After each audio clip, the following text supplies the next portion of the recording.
माँ दुर्गा, अधर्म के विनाश की शक्ति। अधर्म का उदय हर युग में जब अधर्म, अन्याय और अहंकार अपनी चरम सीमा पर पहुंचता है, तब दिव्य शक्ति स्वयं इस धरती पर प्रकट होती है। यह कहानी है माँ दुर्गा के प्रकट होने की, जिन्होंने अपने तेज, पराक्रम और अपार शक्ति से संपूर्ण सृष्टि को अधर्म के आतंक से मुक्त किया। एक समय की बात है जब महिषासुर नामक एक अत्याचारी असुर अपनी शक्ति के घमंड में चूर था।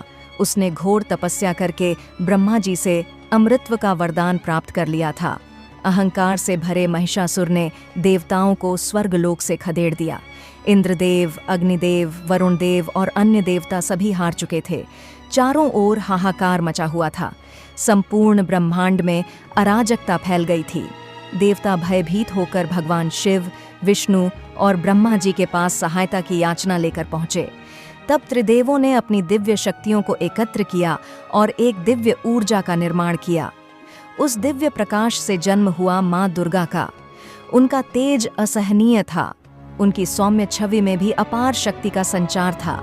वे असुरों के संहार के लिए प्रकट हुई थीं। समस्त देवताओं ने माँ दुर्गा को अपने अपने अस्त्र भेंट किए। भगवान शिव ने अपना त्रिशूल दिया, जो संहार का प्रतीक था। विष्णु जी ने सुदर्शन चक्र दिया, जिसमें ब्रह्मांड की अपार ऊर्जा समाहित थी। वरुण देव ने उन्हें एक दिव्य शंख प्रदान किया, जिसकी ध्वनि मात्र से असुर थर थर कांपने लगते थे। पवन देव और सूर्य देव ने उन्हें धनुष और बाण दिए, जो अचूक थे। इंद्रदेव ने अपने वज्र और दिव्य घंटा प्रदान किया, जिसकी ध्वनि सुनते ही राक्षस अचेत हो जाते थे। विश्वकर्मा ने उन्हें अद्भुत शक्ति वाला फरसा दिया। यमराज ने कालदंड दिया, जिससे मृत्यु स्वयं संचालित होती थी। अग्निदेव ने भाला भेंट किया, जो शक्ति और धर्म का प्रतीक था। माल्यराज ने उन्हें सिंह प्रदान किया, जो उनका वाहन बना। इन दिव्य अस्त्रों और शस्त्रों से सुसज्जित माँ दुर्गा अपने शेर पर सवार होकर असुरों का विनाश करने के लिए निकल पड़ीं। उनका तेज इतना प्रचंड था कि दिशाएं कांप उठीं, आकाश में गरज उठी बिजली और धरती कांप उठी। जब महिषासुर ने माँ दुर्गा को देखा तो वह उनकी दिव्यता से अचंभित रह गया। वह उनके सौंदर्य और शक्ति से मोहित हो गया और अहंकार में उन्हें विवाह का प्रस्ताव दे बैठा। हे दुष्ट, मैं इस संसार में अधर्म के नाश के लिए आई हूँ।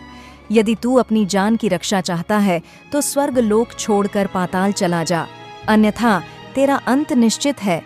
परंतु महिषासुर हंसा और बोला, एक स्त्री मेरा क्या बिगाड़ सकती है। यहीं से प्रारंभ हुआ एक भीषण युद्ध, जो पूरे 9 दिनों तक चला। महिषासुर बार बार अपने रूप बदलता, कभी सिंह, कभी हाथी, कभी भयानक राक्षस बन जाता। परंतु माँ दुर्गा हर बार अपने अस्त्र शस्त्रों से उसकी माया को नष्ट कर देती। आखिरकार 10वें दिन महिषासुर कमजोर पड़ गया। माँ दुर्गा ने अपने त्रिशूल को उठाया और प्रचंड शक्ति के साथ उसे महिषासुर के हृदय में भेद दिया। महिषासुर धरती पर गिर पड़ा।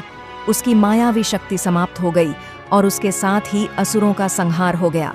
जैसे ही महिषासुर का अंत हुआ, देवताओं ने माँ दुर्गा की स्तुति की। आकाश से पुष्पों की वर्षा हुई। संपूर्ण ब्रह्मांड माँ के जयकारों से गूंज उठा। जय माता दी, जय महिषासुर मर्दिनी। तभी से माँ दुर्गा को महिषासुर मर्दिनी कहा जाने लगा और उनकी विजय के प्रतीक रूप में नवरात्रि का पर्व मनाया जाने लगा। 9 दिनों तक माँ की आराधना कर भक्तजन अपने जीवन में शक्ति, साहस और विजय का संकल्प लेते हैं।